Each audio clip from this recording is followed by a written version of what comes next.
우리 돈을 한 방에 불려서 어머니 가게를 한 번에 사버리면 끝이야. 누가 요즘 쬐끔쬐끔씩 늘려서 사업하냐고. 어머니도 적당히 속아주실 줄 알았지. 그러게, 엄마가 많이 안 물어보고 바로 돈 준다고 했잖아.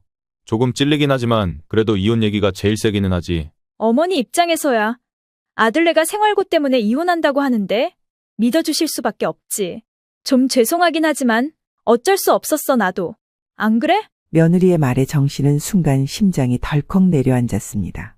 그리고 이어서 다음에 들려온 말이 정씨를 더욱 얼어붙게 만들었습니다. 근데 당신 확실히 돈 늘릴 자신은 있는 거야? 2천만 원 가지고? 응.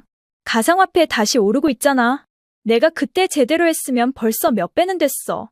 이번엔 확실해. 가상화폐라니 며느리는 그동안 경기가 어렵다며 자영업자로서 힘들다고 말해왔습니다. 그런데 이제 보니 월세를 내지도 않고 가게 운영도 제대로 하지 않으면서 가상화폐에 돈을 넣으려 했던 것이었습니다. 근데 2천만 원으로 될까? 지금은 타이밍을 확실히 모르겠는데. 날 믿으라니까. 이걸로 들어가고 부족한 돈은 추가로 더 대출 받으면 돼. 어차피 우리가 가게 확장한다고 하면 돼. 대출도 쉽게 받을 수 있어. 그럼 일단 엄마 가게를 담보로 대출을 받으면 되는 거지? 최대 얼마까지 되려나? 그건 은행 가서 한 번 더 따져볼 거야. 지금처럼 상권 좋을 때 빨리빨리 땡겨야지. 여기서 정씨는 무언가 머리를 강하게 얻어맞은 듯한 기분이 들었습니다. 이제야 알겠다. 이게 다 처음부터 계획된 거였어. 그제야 모든 것이 맞춰졌습니다.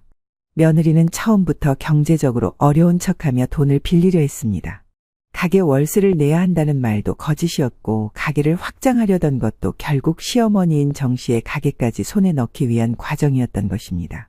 아들 하나만 키우기도 급급했고 대학 보내고 장가까지 보내놓으면 끝인 줄 알았습니다. 그런데 아들이 어디서 데려온 며느리라는 애는 정씨의 인생 후반전을 더더욱 고되게 그리고 소름 끼치게 만들어버렸습니다.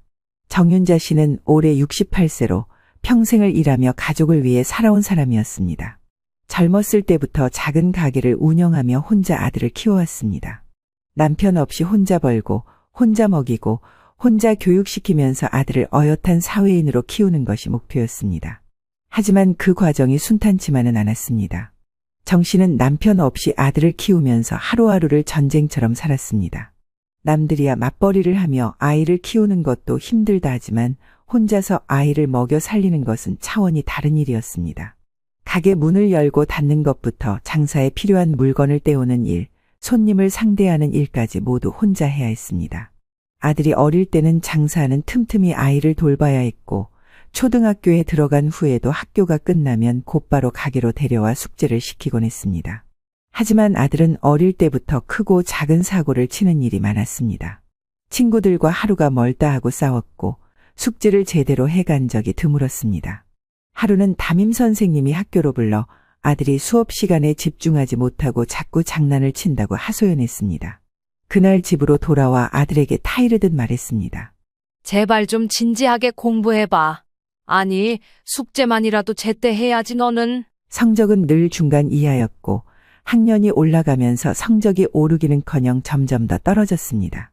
그래도 정 씨는 아들이 대학에는 가야 한다고 생각해 어떻게든 독려했습니다. 주변 친구들의 자녀들은 벌써 중학교 때부터 학원을 여러 군데 다니고 과외도 받으며 명문대 진학을 준비하고 있었습니다.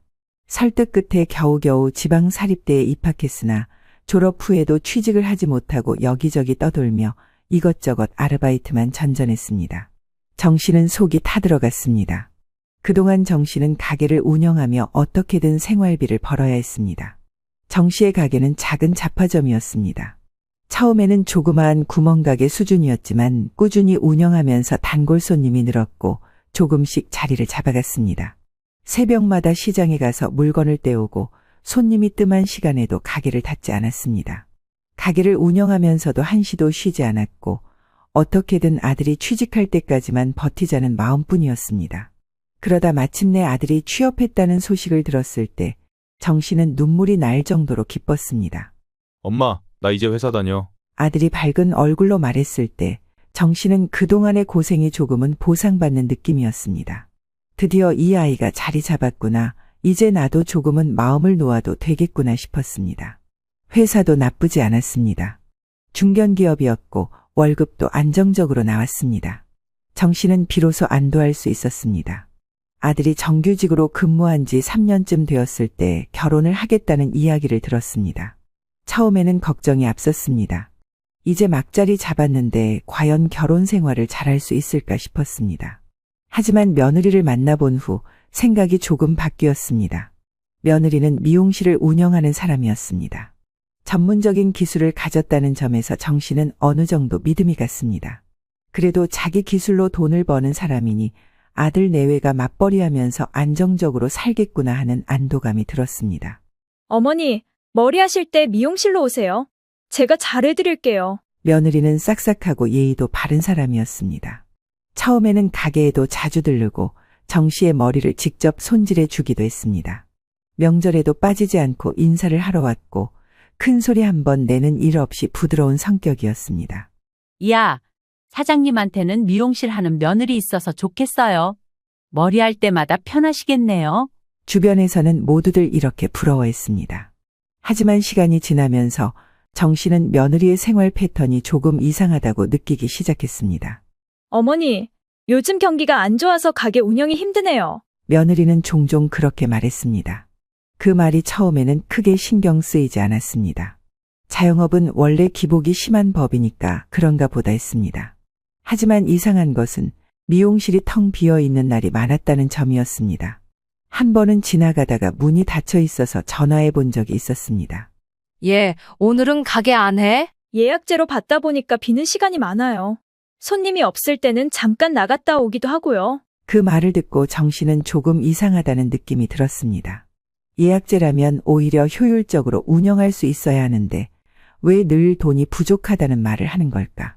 게다가 몇 번이나 가게 앞을 지나가 봤을 때 문이 닫혀 있는 경우가 많았습니다. 그러던 어느 날 가장 충격적인 일이 벌어졌습니다. 엄마, 나 회사 그만두려고. 아들이 갑자기 그렇게 말했습니다. 정 씨는 순간 귀를 의심했습니다. 뭐? 얘 좀 봐. 이제 결혼한 지 1년도 안 된 애가 직장을 그만둔다니? 너 지금 무슨 말을 하는 거야? 이제 회사 다니는 시대는 끝났어. 나도 자유롭게 일하고 싶어. 아들은 마치 당연하다는 듯이 말했습니다. 정 씨는 속이 터질 것 같았습니다. 겨우 자리 잡은 직장을 그만둔다니 대체 무슨 생각을 하고 있는 걸까요? 와이프랑 얘기해봤는데 미용실 확장하면 수입이 훨씬 늘어날 거래. 나도 가게 운영 같이 도와주고 하면 지금보다 훨씬 나을 것 같아서. 네가 미용실을 도와? 아이고, 이 대책 없는 녀석아. 정 씨는 순간 어이가 없었습니다. 미용을 배우겠다는 것도 아니고 아들이 가게 운영을 어떻게 도우겠다는 건지 이해가 되지 않았습니다. 아들은 한 번도 장사를 해본 적이 없었습니다. 평생 회사원으로 살던 사람이 갑자기 미용실 운영을 돕겠다고 나서는 것 자체가 이상했습니다. 대체 무슨 생각을 하는 걸까? 너가 무슨 미용을 할 줄 알아? 아니면 가게 운영을 해봤어? 뭐, 꼭 내가 직접 머리를 깎아야 하는 건 아니잖아. 가게 일 도와주고 경영도 같이 하면 되지. 정 씨는 기가 막혔습니다. 경영이 그렇게 쉬운 일이었다면 장사하면서 평생 힘들게 살아온 사람들이 다 부자가 됐을 것입니다. 가게를 유지하는 것이 얼마나 어려운 일인지 매달 월세를 내고 세금도 내야 하는 현실을 아들은 전혀 모르는 것 같았습니다. 미용실 확장하면 더 벌 수 있다니까. 부부끼리 서로 도우면서 하면 더 잘 될 거야. 아들은 너무나도 태연하게 말했습니다. 정 씨는 답답한 마음에 한숨을 내쉬었습니다. 정말 아무것도 모르고 있는 것 같았습니다. 하지만 더 놀라운 건 따로 있었습니다. 며느리 역시 같은 말을 하고 있었습니다. 며느리는 평소처럼 싹싹한 얼굴로 웃으며 말했습니다. 우리 가게를 좀 더 확장하면 손님도 더 많아지고 시스템도 제대로 갖출 수 있어요. 그러면 더 안정적으로 돈을 벌 수 있거든요. 정 씨는 순간 며느리의 말을 곱씹었습니다. 안정적으로 돈을 벌 수 있다고. 그렇다면 지금은 불안정하다는 뜻인가. 전에 몇 번인가 며느리가 요즘 장사가 쉽지 않다던 말을 했던 게 떠올랐습니다. 그럼 어디로 확장할 생각인데? 정 씨는 조심스럽게 물었습니다. 며느리는 마치 기다렸다는 듯 활짝 웃으며 대답했습니다. 어머니 가게 바로 옆이요. 원래 부동산에도 얘기해봤는데 거기 공간이 적당하더라고요. 어머니 가게랑 붙어 있으면 서로 도움도 될 것 같고요. 순간 머리가 띵했습니다. 그 공간에 대한 계획을 가지고 있었기 때문이었습니다.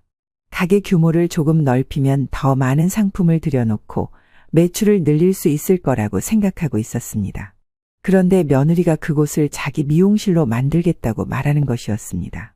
미안한데 나도 거기 확장할 계획이야. 그러자 며느리는 순간 당황한 듯 보였습니다. 하지만 이내 태연한 미소를 지으며 말했습니다. 아, 그러시구나. 저는 그냥 가능성만 생각해 본 거예요. 이 공간만 그냥 쓰실 줄 알았죠. 알겠어요, 어머니. 저는 괜찮아요. 그 말에 정씨는 일단 안도했지만 어딘가 모르게 찜찜한 기분이 들었습니다. 방금 전까지 확신에 차서 확장 계획을 말하던 며느리가 이렇게 쉽게 물러나다니. 정씨는 이 상황이 마냥 끝난 것이 아닐 수도 있다고 생각했습니다. 그리고 며칠 후 그 불안감이 현실로 다가왔습니다. 뜻밖의 전화를 받은 것입니다. 사장님, 며느님이 여기 계약 준비하고 있다고 하던데요. 확정된 건가요? 전화를 건 사람은 동네 부동산 직원이었습니다. 네? 뭐라고요? 며느님께서 가게 확장 계획이 있다고 하시더라고요. 거의 계약 진행하는 분위기던데 사장님께서도 동의하신 거 맞죠? 정씨는 얼음이 된 것처럼 굳어버렸습니다. 부동산 직원에게 다시 물었습니다. 저희 며느리가 직접 와서 계약을 하겠다고 했어요? 네, 방문하셔서 상담도 받으시고 이미 가계약을 고려 중이시던데요. 정씨는 그 길로 곧장 며느리를 불러 앉혔습니다. 너 이게 무슨 말이야? 왜 내 허락도 없이 여기저기 말하고 다니니? 너 내가 가게 확장은 안 된다고 말했잖아. 며느리는 순간 당황한 듯 보였지만 곧 억울하다는 표정을 지었습니다. 아, 그냥 희망사항으로 말한 거예요. 부동산도 가능성만 본 거지. 제가 확정한 건 아니에요. 희망사항이라고. 그런데 부동산에서는 계약 준비 중이라고 하던데? 그건 미리 상담해둔 거예요. 일단 가능성을 열어두려고요. 며느리는 여전히 아무렇지 않다는 듯 태연한 말투로 변명했습니다. 하지만 정씨는 이미 모든 상황을 파악한 상태였습니다. 며느리는 이미 계약을 기정사실화하고 있었던 것이었습니다. 분명히 자신의 가게 확장을 먼저 정해두고 나중에는 적당히 몰아가려 했던 것이 분명했습니다. 며느리가 내 허락도 없이 가게 확장 얘기를 하고 다녔다는 사실을 알게 된 후 정윤자 씨는 더 이상 며느리를 신뢰할 수 없었습니다. 하지만 그보다도 더 결정적인 일이 터졌습니다. 며느리가 몰래 정 씨의 가게 등기부등본을 떼봤다는 사실이었습니다. 그날 정 씨는 가게 서류를 정리하다가 이상한 점을 발견했습니다. 부동산 서류들 사이에 놓여 있어야 할 등기부등본이 이상하게 흐트러져 있었습니다. 평소라면 꼭 묶어두고 보관하는 서류였는데 누군가 손을 댄 것처럼 어수선하게 놓여 있었던 것입니다. 이게 왜 밖에 나와 있지? 처음에는 단순히 본인이 정리하다가 어질러 놓았나 싶어 그냥 넘어가려 했습니다. 하지만 서류를 하나씩 정리하다가 이상한 점을 발견했습니다. 등기부등본이 2장이었습니다. 그중 한 장은 본인이 오래전에 보관해 둔 것이었고 나머지 한 장은 날짜가 며칠 전으로 찍혀 있었습니다. 정 씨는 순간 심장이 덜컥 내려앉았습니다. 나는 며칠 전에 이걸 발급받은 적이 없는데. 혹시 착각한 것인가 싶어 다시 한번 확인해 보았지만 절대 본인이 뗀 것이 아니었습니다. 평소라면 등기부등본을 발급받을 일이 없었기 때문에 더더욱 이상했습니다. 그때 마침 아들이 집에 있었습니다. 정 씨는 급히 아들을 불러 물었습니다. 너 혹시 우리 가게 등기부등본 발급받은 적 있어? 등기부등본? 난 그런 거 신경도 안 쓰는데. 정말이야? 너 이거 발급한 적 없어? 당연하지. 갑자기 왜 그래? 순간 등골이 오싹했습니다. 그럼 이걸 누가 발급받은 거야? 정 씨는 바로 주민센터로 향했습니다. 직접 확인해야겠다는 생각이 들었습니다. 주민센터 직원에게 문의하자 기록을 확인한 직원이 말했습니다. 며칠 전에 한 분이 발급받으셨네요. 누가요? 그 순간 정 씨는 머리가 띵해지는 것 같았습니다. 직원이 알려준 발급자 이름은 다름 아닌 며느리였던 것입니다. 며느리가 자신의 가게 등기부등본을 떼갔다니 심장이 철렁 내려앉았습니다. 대체 이게 무슨 일이야? 정 씨는 손에 힘이 빠졌습니다. 며느리가 대체 왜 이런 걸 확인했을까? 단순한 관심일 수도 있지만 이렇게 몰래 등기부등본을 뗀 것은 분명 의도가 있을 거라는 생각이 들었습니다. 정 씨는 곧장 집으로 돌아와 며느리에게 전화를 걸었습니다. 너 내 가게 등기부등본 왜 뗐어? 갑작스러운 질문에 며느리는 순간 움찔하며 눈을 피했습니다. 어? 아, 그거요? 그냥 궁금해서 한번 본 거예요. 특별한 뜻은 없어요. 그냥 확인하고 싶어서. 그걸 왜 네가 확인하냐고. 어머니, 오해하실 상황이긴 한데, 그냥 제가 가게 확장을 하려면 주변 시세도 알아봐야 하고, 여러 가지 참고하려고 한 거예요. 딱히 다른 의도는 없었어요. 주변에서 다들 제대로 얘기를 안 해주더라고요. 미리 말씀 못 드려서 죄송해요. 며느리는 태연한 표정을 유지하려 애쓰고 있었지만 정 씨는 이미 이 상황을 믿을 수 없었습니다. 가게를 확장하려면 내 가게 등기부등본을 봐야 한다고? 저도 나중에 대출 같은 거 받을 때 참고가 되니까요. 요즘 임대보다 직접 소유하는 게 더 낫다고 해서. 대출? 너 대출을 받는 게 내 가게랑 무슨 상관이야? 어머니, 진정하세요. 저는 그냥 미용실 운영을 위해서 생각해 본 거예요. 정 씨는 더 이상 말을 이을 수 없었습니다. 이제야 확신이 들었습니다. 며느리는 단순히 가게를 확장하려던 게 아니라 아예 가게를 차지할 계획을 세우는 걸로 보였습니다. 아무래도 아들에게 말해야겠다는 생각이 들었습니다. 하지만 아들이 과연 이 사실을 믿을지 확신이 없었습니다. 그동안 며느리는 아들에게 살갑게 대했으며 아들은 며느리 말을 고지곳대로 믿고 따르는 편이었습니다. 정 씨는 답답한 마음을 안고 천천히 입을 열었습니다. 너 말이야. 지금 나한테 솔직하게 말하면 좋겠다.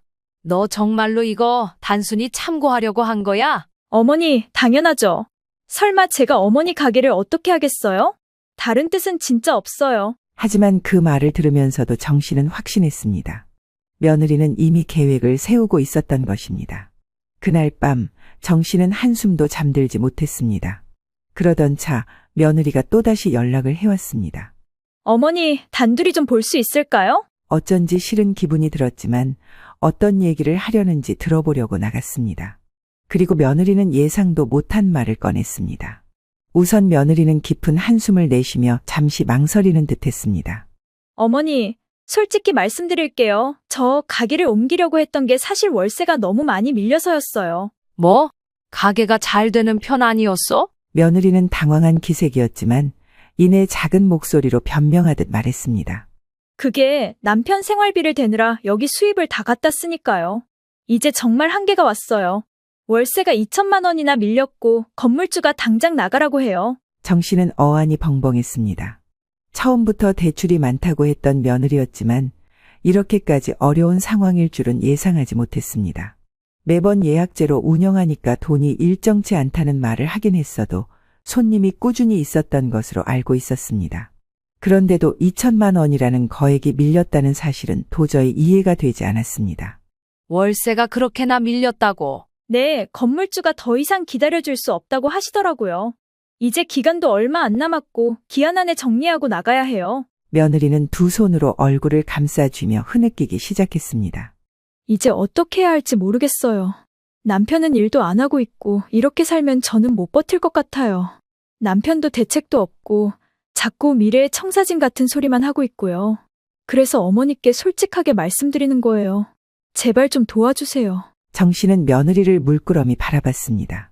흔들리는 눈빛이며 꽉 깨문 입술까지 모든 것이 힘든 상황을 말해주는 듯했습니다. 하지만 한 가지가 걸렸습니다. 근데 너도 벌이가 있잖아.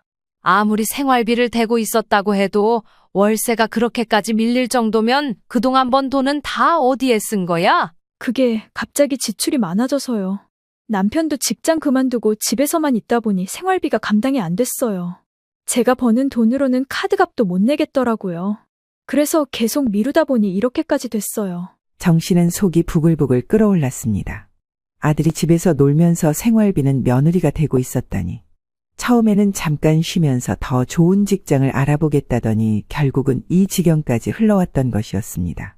다 내가 아들을 잘못 키웠구나 싶어 화도 나지 않을 지경이었습니다. 그럼 이 녀석은 뭘 하고 있는 거냐?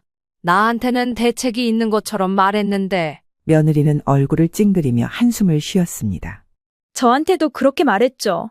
근데 자기가 원하는 일 찾고 싶다고 하면서 아직 결정 못했다고 하더라고요. 그러면서도 생활비는 필요하니까요. 집 대출 이자도 조금 남았고 생활은 계속 해야 되고 그걸 제가 맡고 있었던 거예요. 정 씨는 가슴이 답답했습니다. 아무리 요즘 취업이 어렵다고 해도 가정을 이루고 살아가는 사람이라면 최소한 생활비라도 마련하려고 해야 하는 것이 아닐까. 하지만 아들은 며느리에게 의존하는 것이 너무나도 당연하다는 듯 살고 있었고, 며느리는 그런 상황을 참다 이제는 감당할 수 없게 된 것이었습니다. 그러고 보니 아들이 멋대로 회사를 퇴직한 것도 반년이 지났습니다. 그래서 너가 원하는 건 뭔데? 뭐가 필요하니까 만나자고 했을 거 아냐? 며느리는 망설이다가 드디어 본론을 꺼냈습니다. 솔직히 말씀드리면 저희 가게를 계속 유지하려면 당장 2천만 원이 필요해요. 건물주가 이번 달까지 밀린 돈을 갚지 않으면 바로 계약 해지하겠다고 하시거든요. 아시다시피 지금 돈벌이가 저밖에 없잖아요, 어머니. 정 씨는 그 말을 듣고 황당했습니다. 예, 2천만 원이라니. 그 돈을 내가 내주길 바라는 거야? 며느리는 눈을 질끈 감더니 말없이 고개를 끄덕였습니다. 어머니가 빌려주시면 저 정말 열심히 일해서 갚을게요. 제가 다시 가게 살리고 돈 벌면 꼭 돌려드릴게요. 정 씨는 며느리를 가만히 바라봤습니다. 정말 절박해 보였습니다. 하지만 머릿속 어딘가에서는 이게 정말 단순한 생활고 때문일까? 라는 의문이 들었습니다. 그럼 너희는 이 돈 없으면 어떻게 하려고 했는데? 며느리는 망설이더니 조용히 입을 열었습니다. 이혼해야죠. 정 씨는 깜짝 놀랐습니다. 뭐라고? 이제 더 이상 못 버티겠어요. 저는 미용실 운영하랴, 생활비 대랴, 월세까지 감당해야 하는데 남편은 아무것도 안 하고 있으니까요. 그러다 보니 저도 이젠 한계가 왔어요. 가게까지 뺏기면 더 이상 방법이 없어요. 이 상태로는 같이 못 살겠어요. 정 씨는 복잡한 심경이었습니다. 며느리는 자신을 지키기 위해서라도 이혼을 고려하는 상황이었고, 아들은 여전히 무책임하게 지내고 있었습니다. 정 씨가 돕지 않으면 이 가정은 무너질 위기에 처해 있었습니다. 아들만 생각할 수도 없는 것이 엄마인 내가 보아도 지금의 아들은 너무나 한심해 보였습니다. 당연히 생판남이고 아내로 살아가는 며느리 입장에서는 화가 날 수밖에 없을 것 같았습니다. 정 씨는 결국 길게 한숨을 쉬었고 마음을 굳혔습니다. 알겠다. 2천만 원 어떻게든 마련해 볼게. 며느리는 정 씨의 손을 꼭 잡으며 고개를 숙였습니다. 정말 감사합니다, 어머니. 저는 정말 어머니만 믿고 있었어요. 보내주시면 바로 월세부터 해결하려고 해요. 며느리의 손은 따뜻했지만 정 씨는 그 손을 가만히 바라보며 왠지 모를 찜찜한 기분이 들었습니다. 자리에서 일어나 혼자가 되어 곰곰이 생각을 해보니 아무리 생각해도 마음이 편치 않았습니다. 얼마 전까지만 해도 가게를 확장하고 싶다던 며느리가 갑자기 월세가 밀려나가야 한다고 했습니다. 그리고 아들은 아직도 집에서 빈둥거리며 취직할 생각도 없는 것 같았습니다. 이 부부가 지금 돈이 궁하다는 건 사실일 것입니다. 하지만 정말 저렇게까지 다급한 상황이라면 며느리의 태도는 뭔가 이상했습니다. 무능력한 아들과 살며 너무 힘들다며 이혼이라는 소리까지 나온 마당에 정 씨는 침울한 마음으로 입금을 했습니다. 은행을 나오면서도 정 씨의 머릿속엔 계속 이상한 기분이 맴돌았습니다. 가게를 살릴 돈을 달라면서 이게 꼭 나한테만 매달릴 일인 건지. 정말 월세가 밀려서 가게를 비워야 한다면 돈 구하려고 더 뛰어다니고 더 불안해하는 게 맞는 거 아닌가? 생각할수록 이상했습니다. 며느리는 이혼까지 거론하면서 다급한 상황을 설명했지만 정작 돈을 마련해 주겠다고 했을 때는 기대한 만큼의 안도감이나 간절함이 보이지 않았습니다. 정 씨는 그동안의 경험으로 알 수 있었습니다. 정말 어려운 사람은 돈이 필요한 순간 작은 금액이라도 빌릴 수 있을 때 당장 안도하는 표정을 짓습니다. 그런데 며느리는 마치 당연히 도와주셔야죠 하는 듯한 표정을 짓고 있었습니다. 정말 이 돈이 가게를 살리는 용도일까? 그 순간 정 씨의 발걸음은 며느리의 가게를 향했습니다. 정말 건물주가 임대 현수막까지 걸어놨을까? 저 정도로 돈이 밀린다고 해서 바로 으름장을 놓진 않을 텐데. 며느리가 말한 대로라면 이미 계약 해지 통보를 받았을 테고 가게에는 임대문에 현수막이라도 붙어 있어야 했습니다. 그런데 막상 도착한 가게 앞에는 아무런 변화가 없었습니다. 정 씨는 한 걸음 더 다가갔습니다. 심지어 가게 앞에는 흔히 보이는 월세 미납 경고장조차 붙어 있지 않았습니다. 이상하다. 정말 건물주가 나가라고 했으면 이런 안내문이라도 있어야 하는데. 이미 가게 내부는 당장 내일이라도 손님 받을 것처럼 돌아가는 분위기고. 혹시 건물주가 따로 연락해서 말로만 전달했을 수도 있다고 생각하며 주변을 살펴보았습니다. 며느리 말대로라면 이제 며칠 안에 가게를 빼야 하는데 내부 인테리어며 물건들은 그대로였습니다. 정 씨는 이런저런 생각이 밀려와 이날 잠을 이룰 수가 없었습니다. 알아보면 알아볼수록 불안하고 안 좋은 상상이 들었고 정 씨는 다음날 오전 일찍 서둘러 며느리 집으로 향했습니다. 며느리가 한 말들이 계속해서 머릿속을 맴돌았습니다. 그런데 이렇게 이것저것 의심했던 것이 정 씨를 살렸습니다. 아들 며느리 집에 도착하자마자 예상치 못한 광경이 펼쳐진 것입니다. 문 앞에서 아들과 며느리가 꽤 큰 목소리로 대화를 나누고 있었습니다. 배달 음식 올 때가 됐는데 내가 아까 소리를 잘못 들었나 봐. 잠깐 문 좀 열어놔야겠다. 여기 아파트 복도는 소리가 안 들려. 정 씨는 순간 발걸음을 멈추고 귀를 기울였습니다. 평소였다면 일부러 인기척을 내고 문을 두드렸겠지만 오늘만큼은 그러고 싶지 않았습니다. 왠지 중요한 얘기를 듣게 될 것 같은 느낌이 들었기 때문입니다. 아들은 낮은 목소리로 말했습니다. 그래, 아무튼 기분이다. 오늘 배달 음식 실컷 먹고 앞으로 살 길 다시 얘기해보자고. 이제 쉬면서 여행 좀 다녀야지. 며느리가 조용히 대꾸했습니다. 미용실은 좀 이따가 확장하면 되고 자리도 이미 결정났으니까 마음이 편해. 정 씨의 가슴이 철렁 내려앉았습니다. 뭐? 이 돈으로 가게를 살리는 게 아니라고? 지금 당장 밀린 월세를 내지 않으면 쫓겨난다고 하던 며느리였습니다. 그런데 정작 며느리는 월세 이야기는커녕 아들과 함께 여행을 떠나고 가게를 정리할 계획을 세우고 있었습니다. 그리고 우리 돈 한 방에 불려서 어머니 가게를 한 번에 사버리면 끝이야. 누가 요즘 쬐끔쬐끔씩 늘려서 사업하냐고. 어머니도 적당히 속아주실 줄 알았지. 그러게, 엄마가 많이 안 물어보고 바로 돈 준다고 했잖아. 조금 찔리긴 하지만 그래도 이혼 얘기가 제일 세기는 하지. 어머니 입장에서야 아들네가 이혼 안 하고 조용히 사는 것만으로 다행이라고 생각하실 것 같아. 당분간은 뭐 안 물어보시겠지. 안 그래? 며느리의 말에 정 씨는 순간 심장이 덜컥 내려앉았습니다. 그리고 이어서 다음에 들려온 말이 정 씨를 더욱 얼어붙게 만들었습니다. 근데 당신 확실히 돈 늘릴 자신은 있는 거야? 2천만 원 가지고? 응. 가상화폐 다시 오르고 있잖아. 내가 그때 제대로 했으면 벌써 몇 배는 됐어. 이번엔 확실해. 가상화폐라니. 며느리는 그동안 경기가 어렵다며 자영업자로서 힘들다고 말해왔습니다. 그런데 이제 보니 월세를 내지도 않고 가게 운영도 제대로 하지 않으면서 가상화폐에 돈을 넣으려 했던 것이었습니다. 정 씨는 아들이 뭐라고 반응할지 숨을 죽이고 지켜봤습니다. 근데 2천만 원으로 될까? 지금은 타이밍을 확실히 모르겠는데. 아들이 망설이며 물었습니다. 정 씨는 이 순간조차도 혹시라도 아들이 말릴 수도 있지 않을까 하는 기대를 가졌습니다. 하지만 다음 순간 며느리는 태연하게 답했습니다. 날 믿으라니까. 이걸로 들어가고 부족한 돈은 추가로 더 대출 받으면 돼. 어차피 우리가 가게 확장한다고 하면 돼. 대출도 쉽게 받을 수 있어. 그럼 일단 엄마 가게를 담보로 대출을 받으면 되는 거지? 최대 얼마까지 되려나? 정 씨는 아들의 입에서 나온 말에 정신이 아득해졌습니다. 이 녀석이 자식이라는 놈이 이것도 지 마누라랑 똑같은 생각이었던 거야? 여기에 며느리는 아무렇지 않게 이어서 답했습니다. 그건 은행 가서 한 번 더 따져볼 거야. 아무튼 어머니도 언젠가 우리한테 가게 주실 텐데 그 시기 기다리면 우리가 먼저 늙을걸.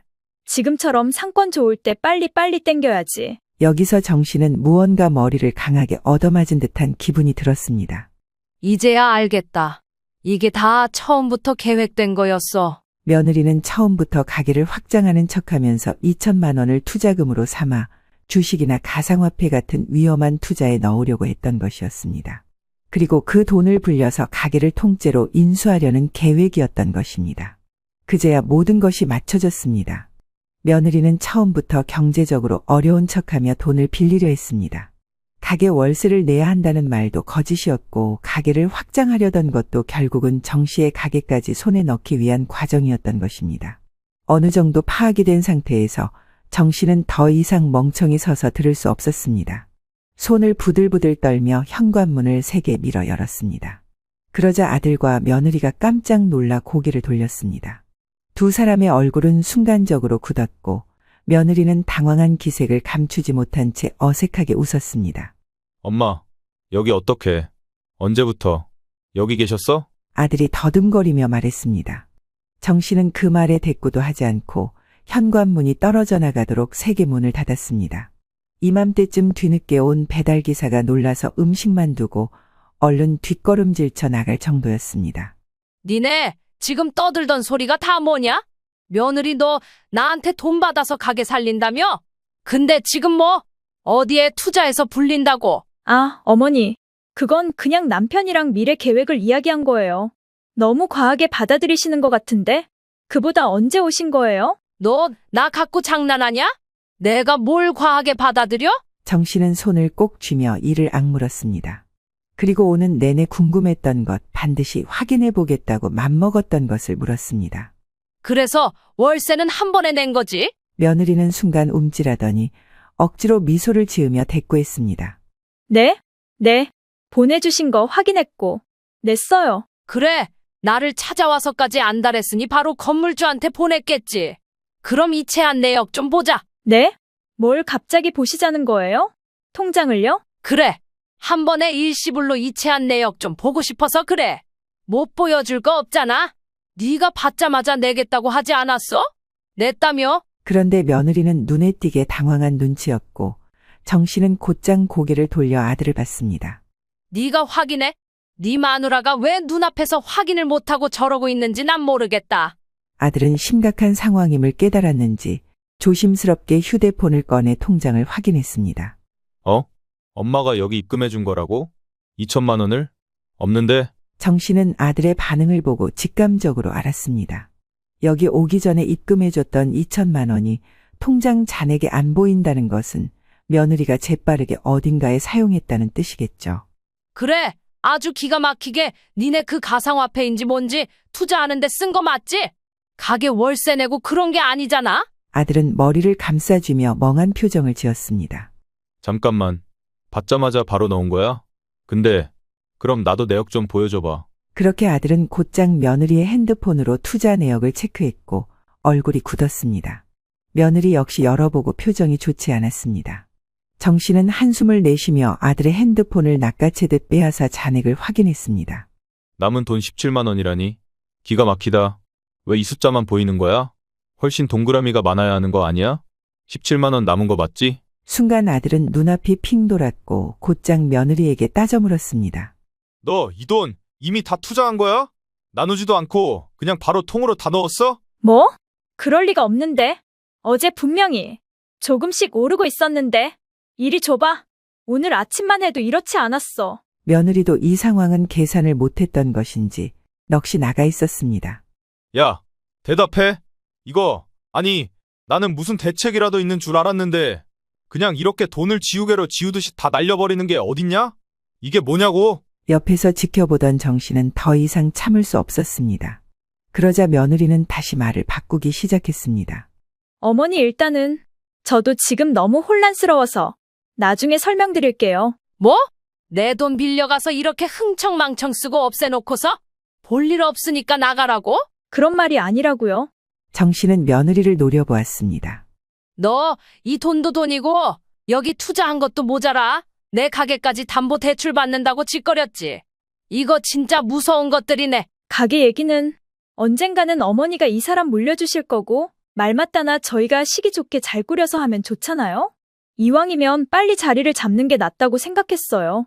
그럼 어머니도 편해지시고요. 아들은 여기서 짜증을 내며 날려버린 돈에 대해서만 투정할 뿐 가게 담보 대출에 대해서는 대꾸도 없었습니다. 이 녀석아, 정신이 있는 거야 없는 거야? 너 지금 집안 돌아가는 꼴이 안 보여? 아들은 당황한 듯 말을 더듬거렸습니다. 아니, 엄마. 나도 처음엔 몰랐어. 그냥 이 사람이 가게 확장한다고. 원래 목표는 그거였어. 근데 이거 2천만 원은 지금 나도 충격이야. 정 씨는 한숨을 내쉬며 아들에게 손가락을 들어 가리켰습니다. 니네, 지금 당장 나가. 이 신혼집도 내 앞으로 다시 돌릴 거야. 가게도 마찬가지야. 야, 이거 완전 근본도 없는 거지들을 갖고 내가 뭘 해준 건가 싶다. 그러자 며느리는 그제야 표정이 굳어졌습니다. 네? 저희더러 나가라고요, 어머니? 정 씨는 며느리를 매섭게 노려보며 다시 입을 열었습니다. 너네 지금 가상화폐로 내 돈 2천 날린 것도 모자라. 내 가게를 담보로 대출까지 받으려고 했어. 니들 입으로 불었잖아 지금? 그리고 내가 혹시나 해서 오는 길에 이것저것 다 알아봤어? 노인네를 이렇게 움직이게 만들다니? 이것도 재주다 너? 정 씨는 변호사 사무실에서 확인한 서류를 꺼내 던졌습니다. 네가 대출 신청한 내역? 이거 전부 내 가게 주소 적혀 있어? 도장도 없이 신청했으니 다행이지. 이거 내가 몰랐으면 어쩔 뻔했냐? 그 순간 아들도 충격받은 얼굴로 며느리를 쳐다봤습니다. 당신 언제 이렇게 미리 대출 신청을 했어?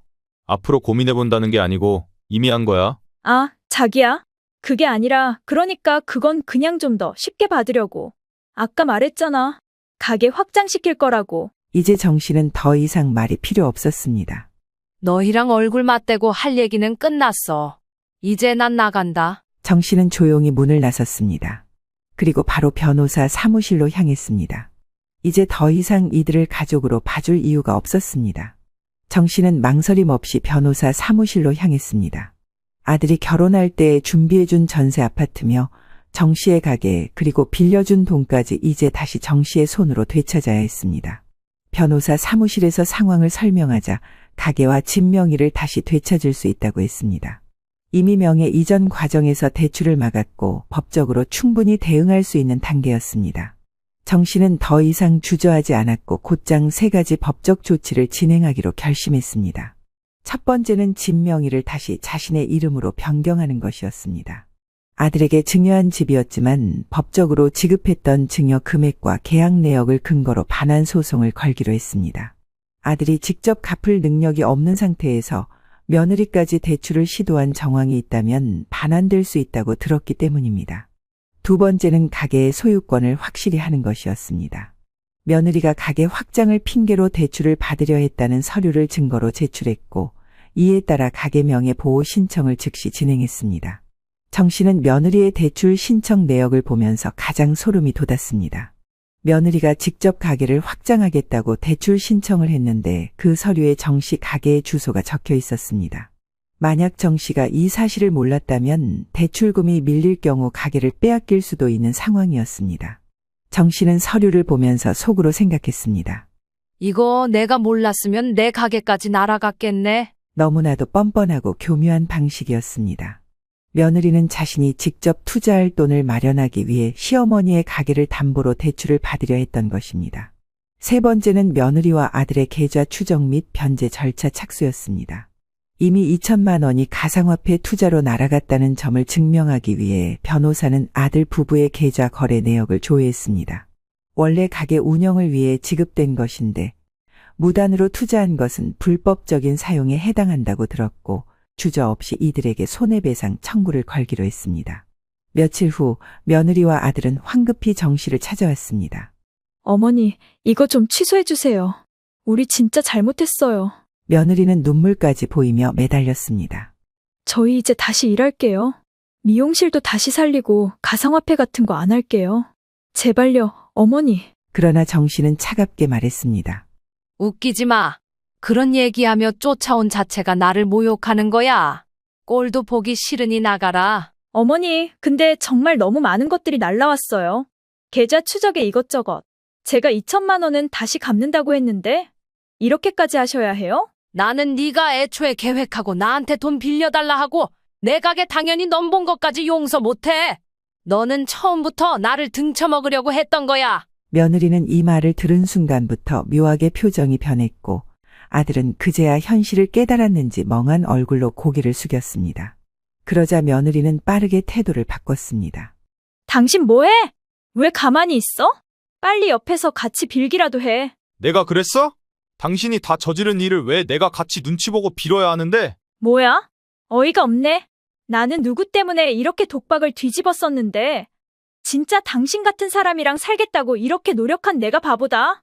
이렇게 둘이 투닥거리던지 말던지 정 씨가 외면하고 법적인 조치를 꾸준히 이어가는 사이 결국 이래저래 감당이 안 됐던 며느리는 아들과 불같이 싸우기를 매일같이 반복했습니다. 그렇게 시간을 끌던 며느리는 이후에 아들에게 이혼을 요구했고 결국 말이시가 되어 결혼 생활은 끝이 났습니다. 정 씨는 다시 정신을 가다듬고 가게를 운영하기 시작했습니다. 며느리는 이혼 이후로 본인의 미용실을 정리한 것은 물론이고 여러 가지 배상을 감당하느라 허덕이게 되었습니다. 투자한 돈을 잃었지만 바로 정 씨에게 돌려줘야 했고 여러모로 막판에 빚을 지게 되었습니다. 아들 역시 신혼집에서 쫓겨났고 정 씨는 돈 한 푼 주지 않았습니다. 이후로 어찌어찌 원룸을 얻어 편의점 알바를 하고 살아가고 있다고 하는데 뒤늦게 후회하며 연락을 해왔지만 무시했습니다. 엄마, 나 다시 잘할게. 기회를 줘. 그러나 정 씨는 단호했습니다.